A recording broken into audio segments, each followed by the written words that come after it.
Yooyaa akkam jirtan barattoota keenya akkasuma jaallattootaa fi hordoftoota keenya har'a mata duree yaada rimee tuutootaa jedhu maatimaatiksii yookaan herreegaa kutaa torbaffaadhaa boqonnaan tokko waa'ee tuutootaa jedha. Yaada rimee tuutootaa jechuudha. Tuutni maal akka ta'e kajehu tokkoon tokkoon kan laallu ta'a. Yeroo darbee kafarii isaa dalageen jira jechuudha. Gubbarraa hojjechuu yookaan osoo keessa isaa gadi hin seenin akkanumatti hanga tokko jechuudha qabiyyeewwan boqonnaalee kitaaba kutaa torbaffaadhaa kana hojjedheen darbee viidiyoo darbee irratti isaaniifuu viidiyoo sana irra ilaaluu dandeessan kontentii isaanii jechuudha qabiyyee isaanii jechuudha. Bu'aalee barachuu kajehu kana bu'aalee barachuu bu'aa maali barachuun bu'aan isii kajehu adeemsaa fi xumura barnoota boqonnaa kanaati. Adeemsaa fi xumura boqonnaa kanaatti jechuudha. Bu'uuraaleen barachuu wanni barachuu yaanu jechuudha. Isaan gaditti argaman kana jechuudha. Isaanis eenyu fa'aadha jechuu dandeessan. Dhugaa keessa maatan hunoo kana yaada rimee tuutaa ni hubatta. Egaa boqonnaa kana fitte jechuudha. Hariiroowwan tuutootaa lamaa ni ibsita. Akkasumatti hariiroowwan tuutoota lamaan sanii ni ibsita. Makoo fi kibba tuutootaa ni barbaadda. Akkasuma makoo fi kibba tuutootaa kan jedhamu ni barbaadda. Makoo fi kibba tuutootaa Danaaviiniitiin ni ibsita. Danaaviiniitiin makoo fi kibba kajehu kana Danaaviinii kaaftanii jechuudha kan ibsitan ta'a jechuudha. Egaa yuunitii yookaan boqonnaa kana fixan booda seensa irratti maal jedha kutaa torbatti yaada rimee tuutaa waliin yeroo jalqabaaf kan walitti dhuftudha. Yeroo jalqabaatiif kan walitti dhuftudha. Jireenya keenya guyyaa guyyaa keessatti yeroo baay'ee waa'ee tuutootaa adda addaan ni kaafna. Waa'ee tuutootaa jireenya keenya keessatti kan kaafnu ta'a jechuudha. Okay, fakkeenyaaf amma kan faadha jechuu dandeessan. Fakkeenyaaf amma maal faadha yeroo waa'ee garee barattoota mana barumsaa keetii yeroo kaaftu waa'ee tuutootaa kaasuu jirta. Garee taphattoota kubbaa miilaa Oromiyaa yeroo dubbattullee akkasuma waa'ee tuutaa kaasuu jirta jechuudha. Haasofuu jirta jechuudha. Walitti qabama konkolaattootaa yeroo haasoftullee akkasuma waa'ee tuutootaa taasisuu jirta. Garee jaldeessa yookiin waa'ee walitti qabama wantoota yoo dubbannu akkasumatti illee waa'ee tuutootaatti haasa'u jira jechuudha. Jiruuf jireenya keenya keessatti jechuudha. Waa'ee tuutootaa dubbanna jechuudha. Boqonnaa kana keessatti maalummaa tuutaa jechuudha. Mallattoo tuutaa akkasumatti hariiroo tuutootaa fi tuutoota qoyyoboo ni baratta jedha.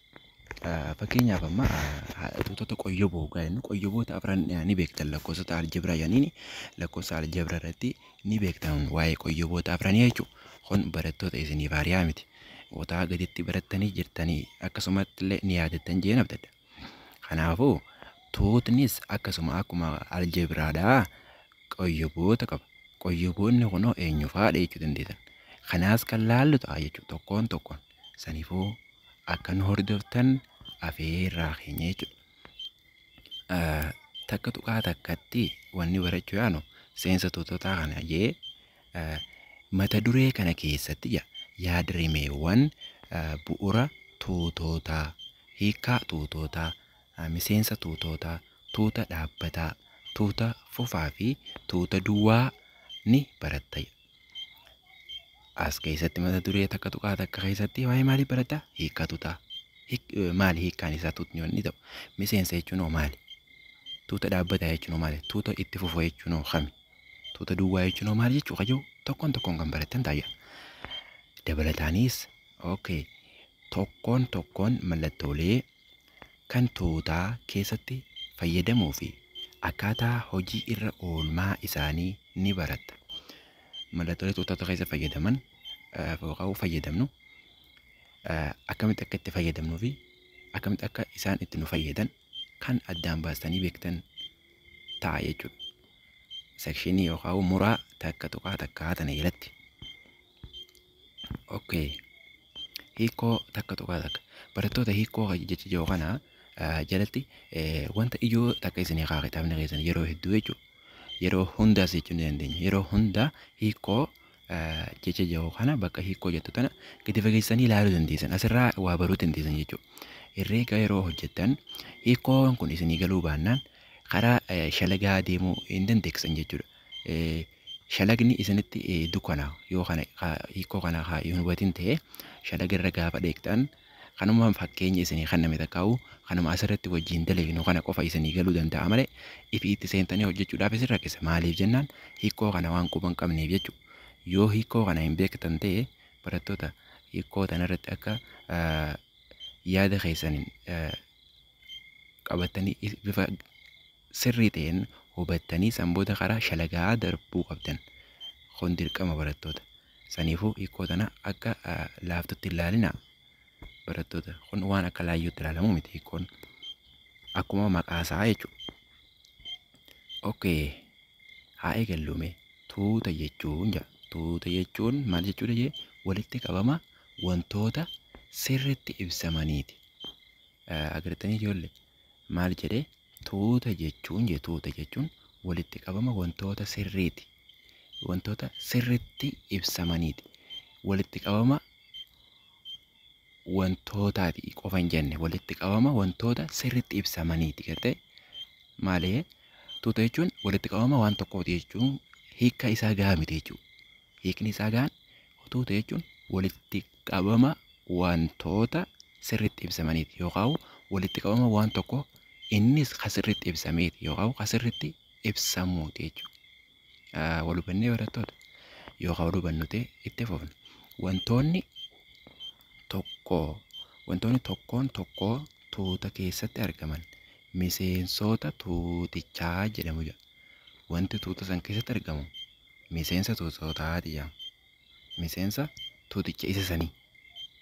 Wal hubannee barattoota fakkeenyaaf amma tuuta barattoota kutaa eedhaa yoo jenne yoo tuuta barattoota kutaa eedhaa yoo jenne achi keessa kan jiru caaltuu, caalaa, iftuu, ibsaa jara kana jechuudha. Seenaa isaan kun achi keessa hammataman yoo ta'e seenaanis iftuunis akkasuma ibsaan maali jechuudha. Tuuta miseensa tuuta saniiti jechuudha. Tuuta barattoota kutaa eedhaa kenne kana jechuudha. Kutaa A jechuudha. Wal hubannee barattoota yoo qawalisitti waliin hubanne ta'es fakkeenyaan kan isiniif ifa ta'u. Saniifuu waan isin rakkisu yookaan itti cinqabdan hin qabu barattoota. Saniifuu noortofaa isiniin jenna. Fakkeenya isa jalqaba irratti maal jedha? Tuuta barattoota kutaa torbaffaa naannoo Oromiyaa kan bara 2013 yookaan bara 2014 jechuu dandeessan. Tuutinis barattoota kutaa torbaffaa kan bara 2010 Oromiyaa naannoo Oromiyaa keessa jechuudha. Kan bara 2013 jedha. Tuuta daa'imman waggaa 5 gadi magaalaa Amboo keessatti argaman. Magaalaa Amboo keessatti argaman jechuudha. Kunis tuuta waggaa 5 ijoollee waggaa 5 jechuudha. Daa'imman waggaa 5 gadi kan magaalaa Amboo keessatti argamanii jira. Akkasumatti magaalaa teessan keessa godhachuu dandeessan. Kan magaalaa Finfinnee keessatti argamanis jechuu dandeessan. San filannoo teessan jechuudha barattoota. Tuuta godinaalee Oromiyaa keessatti argamanii. Kunis tuuta godinaalee Oromiyaa keessatti argamaniiti. Fakkeenyaaf amma tuuta godinaalee Oromiyaa keessatti argamanii jechuudha. Elementiin yookaan miseensi tuuta godinaalee Oromiyaa keessatti argamanii eenyu fa'aa dhiyoo isiniin jedhan yookaan yoo jedhamtani kan gaafatamtan ta'e eenyu jettanii deebitan jechuudha. Shawaa, Harargee, Jimma, Wallagga jettanii bifa kanaan tarreessitanii xumuruu dandeessan. Asirratti isinii xumuruudhaaf yeroo fi wannis waan asirra yeroo balleessuun waan hin barbaachifneef akkuma fakkeenyaaf isinii kaasee malee akka waan biratti na hubattaniif mi barattoota. Tokkoon godinaalee Oromiyaa keessa jiru elementii yookaan miseensota Ingiliffaadhaan elementii jaagaa yeroo hedduudha. Elementii miseensota jechuun elementoota jechuudha. Miseensota tuuta godinaalee Oromiyaa keessatti argamaniiti jechuudha. Okay. Tuuta lakkoofsota hundaa 10 gadi. Tuuta lakkoofsota hundaa 10 gadi. Kanammaa hoggaa akka dubbannu kun miseensi yookaan elementii kennuun kun miseensi tuuta lakkoofsota hundaa jedhame lakkoofsota hundaa akkuma beektan meeqarraa eegala? Zeeroo irraa eegalame. Zeeroo jettanii haa kudhanii gadi jee kudhan keessa hin jirtu jechuudha barattoota. Wal hubannee barattoota. Wal hubannee kanneen armaan gadii keessaa kamtu dhugaadhaa isiniin jaa. Kanneen armaan gadii keessaa kamtu dhugaadhaa. Eenyu irratti hundaa'ee gaaffii tan irratti hundaa'ee isiniin jaa. Fakkeenyaaf amma tuuta lakkoofsota hundaa kudhanii gadii irratti hundaa'ee jira. Kanneen armaan gadii keessaa inni sirrii ta'e kamii jira. Elementiin yookaan miseensi tuuta lakkoofsota hundaa kudhanii gadii kanneen armaan gadii keessaa kamtu sirriidha. Kudhan baa jee kudhan baa sagal caa kudha lama daa hunduu deebii dhoote kamtu sirriidha kamtuutu miseensaa. Kudha lamaas miseensaa miti. Kudhanis miseensaa miti jechuu barattoota. Haa kudhanii gadii nuun jee waan ta'eef. Wal hubannee saniifuu sagalee jechuudha. Sagalee jechuudha. Saniifuu filannoo sagalee keessa sagal qabatee argamu santutu deebisaa keenya ta'a jechuudha. Tuuta barsiisota mana barnootaa keessanii. Kunis tuuta barsiisota mana barnootaa keessaniiti. Miseensonni barsiisota sanii eenyu faadha? Barsiisaa isin barsiisu san jettanii abalu jettanii tarreessuun teessanii jechuudha. Kan itti fufnu ta'a. Tuutni tokko sirriitti ibsameera kan jedhamu. Tuutni tokko sirriitti ibsameera kan jedhamu wanti kenname tokko miseensa tuutichaa ta'uuf dhiisuu isaa shakkii malee murteessuu kan danda'amu yoo ta'edha. Walii hubannee barattoota. Tuuta jechuun walitti qabama wantoota sirriitti ibsamaniiti. Akkuma jennee dhufne hiikoo keessatti hiikoo takka tuqaa takka jalatti maal jennee tuuta jechuun walitti qabama wantoota sirriitti ibsamaniiti. Jennee mire saniifuu tuutni tokko sirriitti ibsameera kan jedhamu yoo akkas jennu ta'e jedhamu ta'e wanti kenname tokko miseensa tuutichaa ta'uuf dhiisuu isaa shakkii malee murteessuu kan danda'amu yoo ta'edha. Yoo ta'e qofa jechuu dandeessan asitti jabeessuudhaaf wanta inni dubbatu kitaabni keessan dubbatu kana jabeessuudhaaf yoo shakkii malee murteessuu kan danda'amu yoo ta'e qofaadha jettanii itti hidhachuu dandeessan. Akka isiniif ifa sirriitti ta'uuf barattoota. Tuutni yeroo moggaafamu qubeewwan gurguddaadhaan moggaafama. Tuutni jechuun qubeewwan gurguddaadhaan moggaafama. Garuu miseensonni qubee xixiqqaadhaan moggaafama jedha. Tuutni miseensota isaatti fayyadamuun yoo ibsamu miseensa isa tarreessuun qoodduu adda baasuu mallattoo kanaan cufama jechuudha. Hoggaa miseensota isaa san tarreessu qoodduudhaan adda baasan. Garuu kan ittiin banamteetis cufamtu hammattuu tanaa jechuudha. Bars teennuun jechuudha. Afaan Ingiliffaatiin keessatti barreessuudha jedha. As keessatti barreeffama jechuudha barattoota. Tuutni fakkeenyaaf amma tuuta barattoota kutaa haadhaa yoo jenne tuuta kutaa haadha kan jennuun kun yoo mallattoodhaan bakka buusuu barbaanne kutaa A qofa fudhannee A san qubee guddaadhaan keenya jechuudha. Asitti qubee guddaa fayyadamna qayyoo. Garuu immoo elementiin keessaa san yoo qubee ta'e fakkeenyaaf amma tuuta qubeewwan afaan Oromoo yoo jemma tuuta qubeewwan afaan Oromoo yoo jee qubeewwan afaan Oromoo qayyoo kana gabaabsinee A qofa irraa fudhannee afaan Oromoo jaame A qofa takka O qofa Oromoo qayyoo irraa O fudhannee qubee O tana guddoo fudhanna jechuudha. Aas guddaa fudhanne yoo akka miseensatti fudhanne san booda walqixa goonee tana banna jechuudha. Hammattuu tana banna. Hammattuu tana eega banne booda tarreessina jechuudha. Aan achi keessa goonu san garuu as keessatti barreessinu san qubee xiqqaa ta'uu qaba. Wal hubannee barattoota. Baa jenna qoodduun adda baafna. Qoodduun ni beektan barattoota.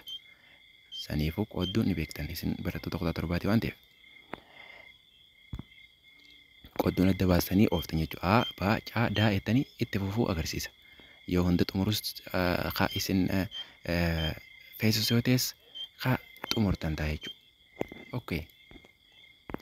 Fakkeenyaaf jedha tuuta qubee dubbachiiftuu 5 haa fudhannu. Tuuta qubee dubbachiiftuu 5 haa fudhannu jedha. Tuutni kun jedha qubee guddaa laadhaan fayyadamuudhaan jedha. Laa bakka buufne qubee tuuta qubee dubbachiiftuu 5 san laadhaan bakka buufanne yoo moggaafnu jedha laa wal qixane ta'a jettan gaa. Sanboota hammattuu tana bantan aa jettan aan qubee xiqqaadhaan barattoota agartanii ee jettan qoodduun adda baastan ii jettan qoodduun adda baastan oo jettan qoodduun adda baastan uu jettan sanboota ni cuftan jechuudha. Hammattuu teessan akkanatti bifa kanaan barreeffama jechuudha. Miseensoonni tuuta laadhaa qubee dubbachiiftuu 5 jechuudha. Tuuta laadhaa hoggaa'an qoodduudhaatiin fo'amanii jiru. Addaan qoodamanii jiru jechuudha. Karaa biraatiin fo'amaniiru, qoodamaniiru, addaan bahaniiru jettaniis fudhachuu dandeessan. Okay. Een miseensa jedha. Eentun miseensa tuuta kanaa ta'uu mallattoon yoo ibsamu isa tanaan ibsatan jechuudha. Een miseensa tuuta kanaati. Tuuta laa kana jedha. Tuuta laa jedhamu kanaati jechuudha. Eentun miseensa yookaan Ingiliffaadhaan elementii jennuun kan tun miseensa ta'uu isaa agarsiifti. Barattoota na hubattanii mallattoon takkana fakkaattu tun jechuudha. Qubee afaan Giriikiitiin miseensa qayyoo bakka buute jechuudha. Eentun miseensa tuuta laati qayyoo bakka buute jechuudha. Qubeen tuni mallattoon tun jechuudha. Mallattoon asii tun miseensa tuuta qayyoo bakka buute jechuudha. Miseensa isa saniiti qayyoo. Afaan Ingiliffaatiin belongs to jettee dubbatta. Belongs to epsilon note jedhaniin hoggaa dubbatan qubee tana afaan Giriikii epsilon note. Afaan keenyatti hoggaa hiikamu Ingiliffuma jechuudha. Afaan Giriikii waan ta'eef Ingiliffatti hoggaa hiikamu belongs to jechuudha. Belongs to hoggaa jennu eentun qabeenya isa kanaati yaada ijoo of keessaa qaba. Eentun qabeenya laa kanaati jechuudha. Wal hubannee barattoota bifa sanitti akka naa hubattaniin isiniif dhaama. Fakkeenya armaan olitti kenname keessatti caan miseensa tuuta laatii miti. Caan as keessa ni jiraatee dubbachiiftuu keessa hin jiruumi saniifuu miti qayyoo kanarratti maali irra gadhoostan jechuudha. Qubee tana barreessaniitiin mallattoo tana jechuudha. Mallattoo tana barreessanii epsilon note jedhamti. Belongistuu jedhama gisee Ingiliffatti hiikame garuu afaan keenyaan qabeenya isa sanaati jechuudha. Eenyu kun inni kun qabeenya isa kanaati. Qayyoo if keessaa qaba jechuudha. Takkaa'uu abbaan akka abbaatti yoo fudhannee kana malaa kana iintun ilma yookaan intala eenyuti laa kanaati jechuusaati bakka bu'a. Barattoota wal hubannee jeeyyaadha. Kanaafuu miseensa isaatii miti gaafa jennu kunoo akkana kaafnee irra gadhoosnaa jee.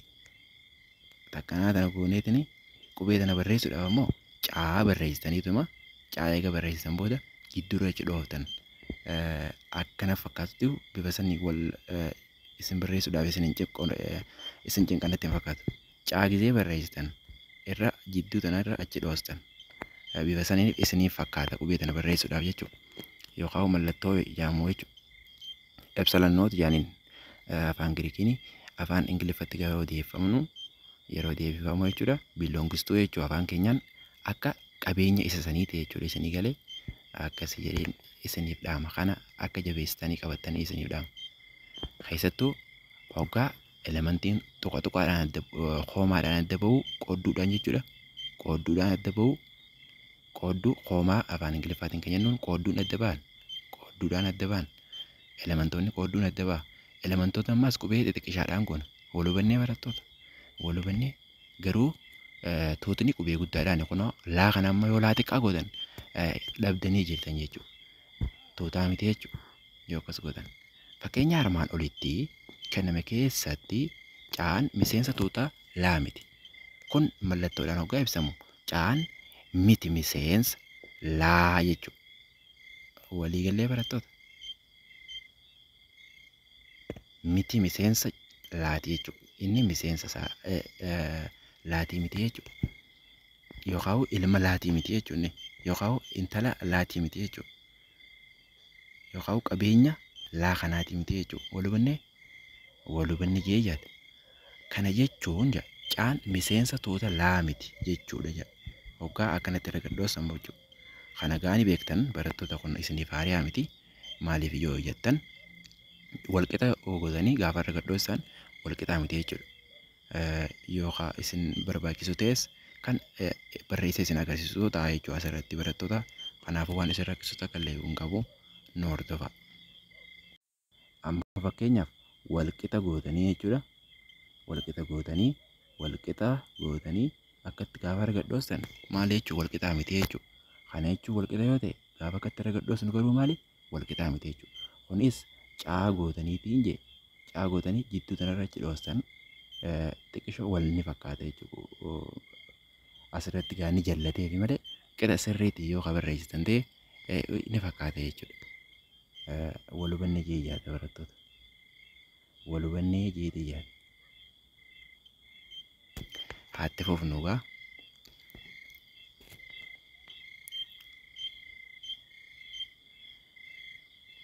Kana jechuun caan miseensa tuuta laa miti jechuudha. Kanaafuu epsilon noot yookaan mallattoon tun miseensummaa kan ibsu yoo ta'u, kana immoo irra gadhoosamte kun immoo mallattoo miti miseensummaa yoo ibsama jedha. Fakkeenyaaf tuutni maa armaan gadii kan miseensonni isaa lakkoofsota qabxii 12 gadii yoo ta'e barattoota waliigallee tarreessee yoo isiniin jee fakkeenyaaf lakkoofsota qabxii 12 gadii tarreessee yoo isiniin jee lakkoofsota qabxii 12 gadii tarreessee yoo isiniin jee 12 keessatti hammatu jechuudha. Lakkoofsota qabxii jechuun lakkoofsa takkaa fi mataa isaa qofaaf hiramu jechuudha. Waliigallee barattoota takkammaan tana takkaa fi mataa isii qofaaf hiramti. Lakkoofsa takka hoggaa jennu lakkoofsa tokko banna. Lakkoofsa tokkoo fi tokko abbaa takka jalqaba takka lama inni qaamnu kan agartee takkaa tanaa fi mataa isii qofaaf hiramti. Nama biraatiin hiramtu jechuu haftee malee. Waliigallee barattoota. Okay. Nama biraati hoggaa jennu lakkoofsa biraatiif jechuu keenya. Walubanne jeeyyaata. Walubanne jeeyyaata barattoota. Sadiis akkasumatti takkaa fi mataa isii qofaaf hiramti. Waliigallee asirratti illee qoodduun adda baastan jenne elementoota jechuudha. Akkuma agartan maa kayyoo kun qubee guddaadhaan ka'e. Maaliif tuuta waan ta'eef elementii waan ta'aniif ammoo jarri kun silaa qubee ta'ee jiraate. Osoo bakki tun qubee taate qubee xiqqaadhaan barreeffamte jechuudha. Kun lakkoofsa waan ta'eef gaa lakkoofsi akkuma lakkoofsaaf barreeffama waan ta'eef kana akka akkasiin naa hubattaniin isiniif dhaama jechuu barattoota. Amma shaniis akkasuma shanii fi takka qofaaf hiramte jechuudha. Torbaas akkasuma takkaa fi torbaaf hiramte jechuudha. 11 akkasuma 11 fi takkaaf hiramte jechuudha. Waliigallee tuutni maan kun miseensota 5 qaba. Takka, 2, 3, 4, 5 jechuudha. Waliigallee miseensa firii 5 qaba jechuudha. Waliigallee barattoota. Kun mallattoodhaan yoo ibsamu baajee ka'a. Baajeetini jalatti hammattuu banee maajee walqixataa 5 jee ibsama. Kun mallattoodhaan hoggaa ibsamu jechuudha. Maal inni miseensa meeqa qaba kayyoo. Waliigallee barattoota. Waliigallee okay kan itti fufnu dhaan ta'ee ibsama jechuudha. Kun immoo yoo dubbifamu baay'inni miseensota tuutamaa ni ta'a 5 jedhameeti.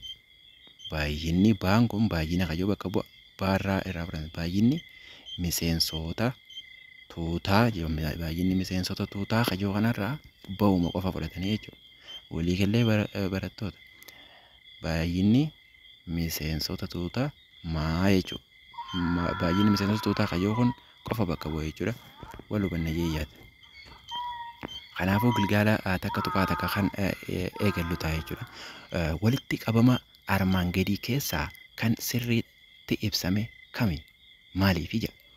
Kamtu sirriitti ibsame garuu inninis maaliif ibsame jaa?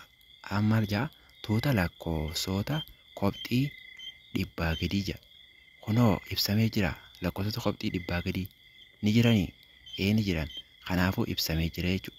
Maaliif ibsamee yoo jette shakkii takka malee jechuudha. Lakkoofsota qabxii eessarraa ka'a? Lamarraa ka'a. Takka jeen eegalaa? Hin eegalu barattoota. Lakkoofsota qabxii meeqarraa eegalaa? Lakkoofsota qabxii jechuun lakkoofsota takkaa fi mataa isaa qofaaf jedhamu jechuudha. Barattoota waliigallee takkaa fi mataa isaa qofaaf. Takkumaa fi takka qofaaf jedhamti biree kanaafuu hin ta'u jechuudha. Lamarraa ka'a jechuudha. Lama takkaafis ni hirama, mataa isaatiifis ni hirama. Waliigallee kanaafuu lama, sadii, shan, torba, kudha takka jechaati deema jechuudha. Hanga meeqatti deema barattoota? Qabxii dhibbaa gadii jee. Waliigallee takkaa fi mataa isaa qofaaf hiramu jechuudha. Bifa saniin deema jechuudha. Hanga dhibbaa gaditti garuu dhibba hammatu jechuudha. Waliigallee barattoota. Waliigallee jeeyyaadha. Walitti qabama bineensota babbareedduu godina Baalee. Kun ijoollee asitti kasirratti ibsamee miti. Maaliif sirriitti hin ibsamin naan jechuu dandeessan barattoota? Dhugaa qabdan.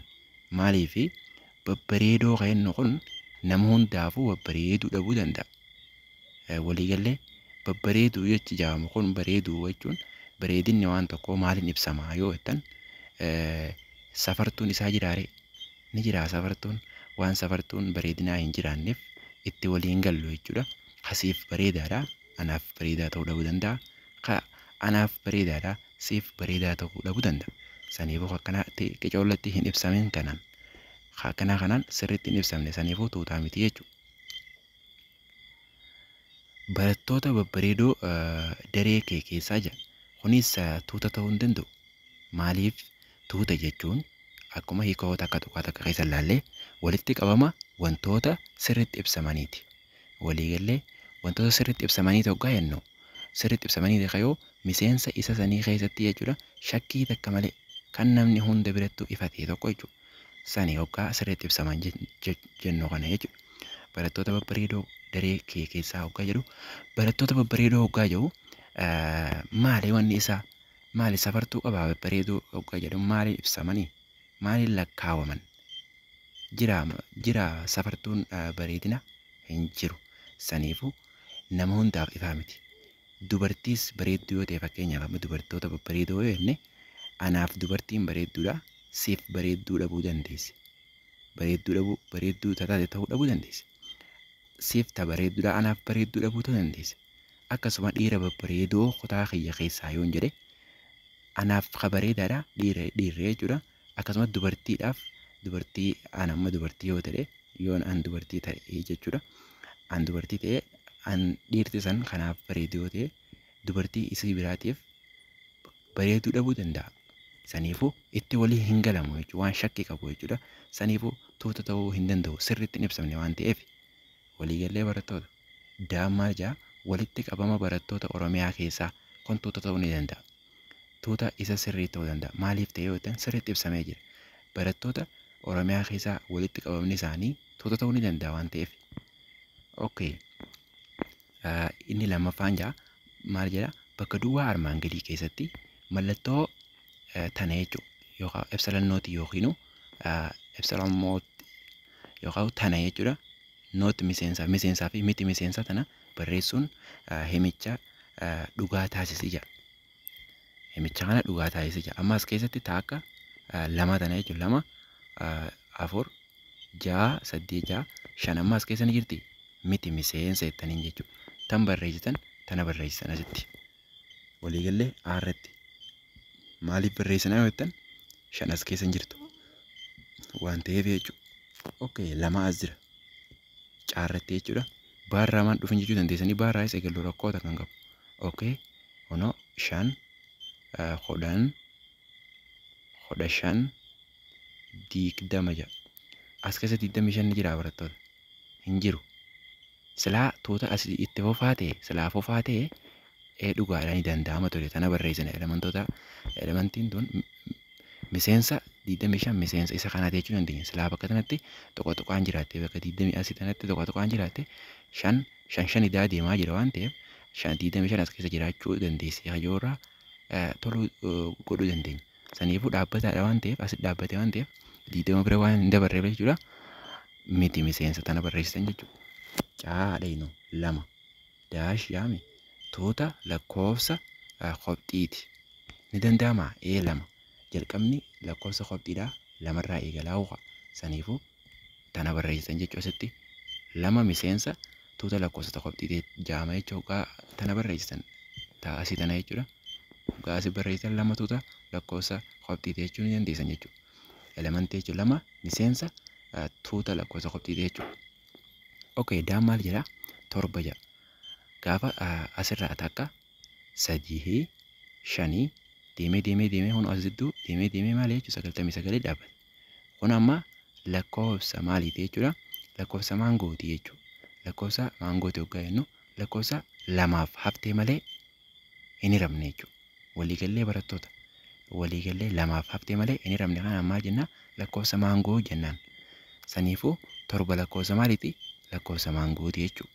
Saniifuu as keessa tokko tana keessa jechuudha waan itti fufuuf ni jirti. Saniifuu elementii tana galchina jechuudha. 7 tun miseensa tuuta lakkoofsa kanaati jechuudha. Lakkoofsota maangoo asitti tarreeffame kanaa jechuudha. Waliigallee barattoota kana akkasitti deebistan jechuudha.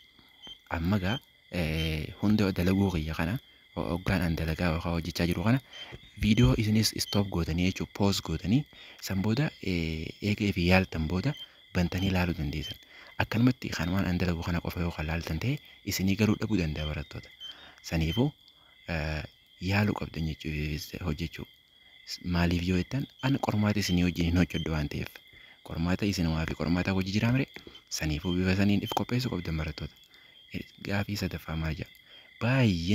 Baay'ina miseensota tuutoota armaan gadii barreessi jedha.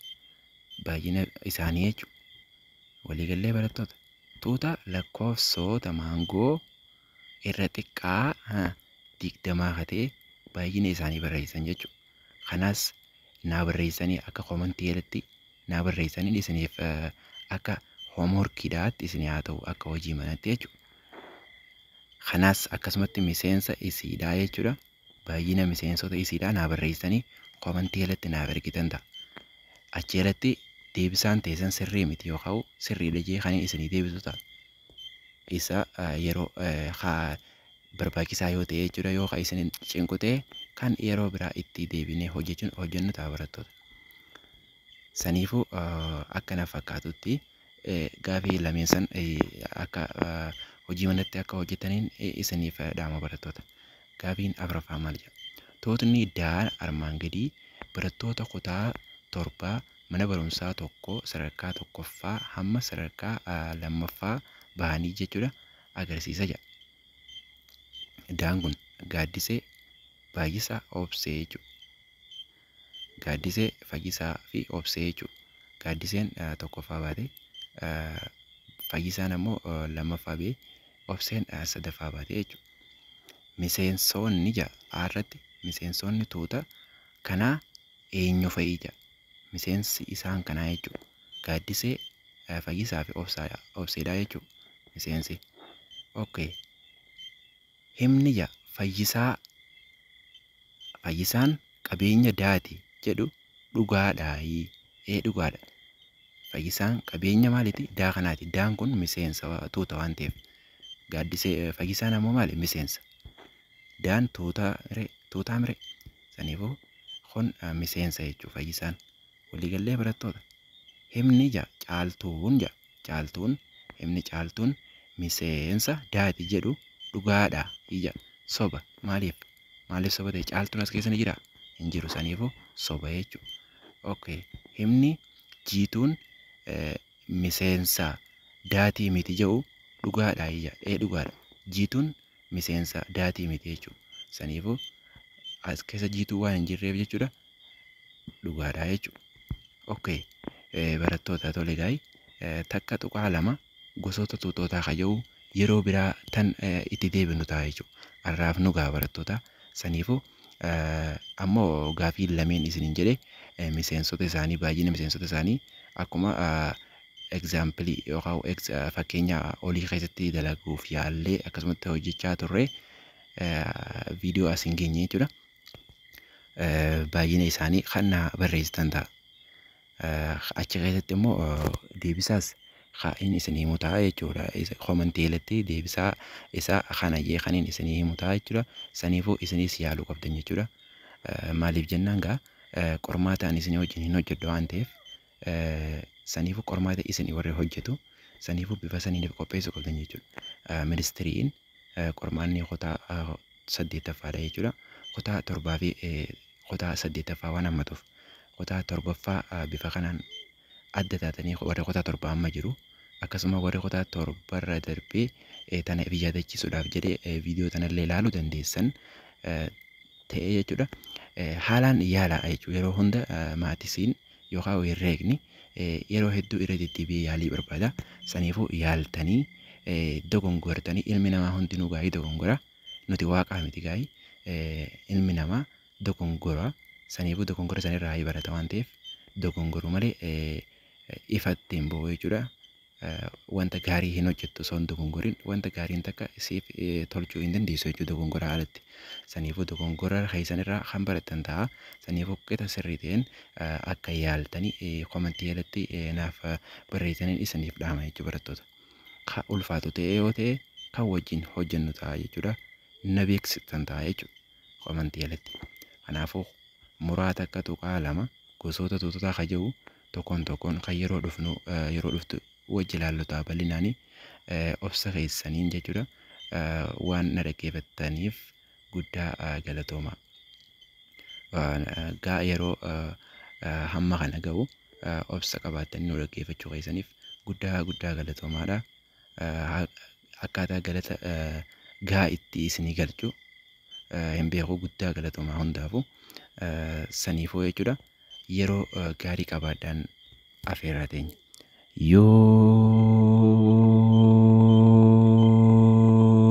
Yoo yaa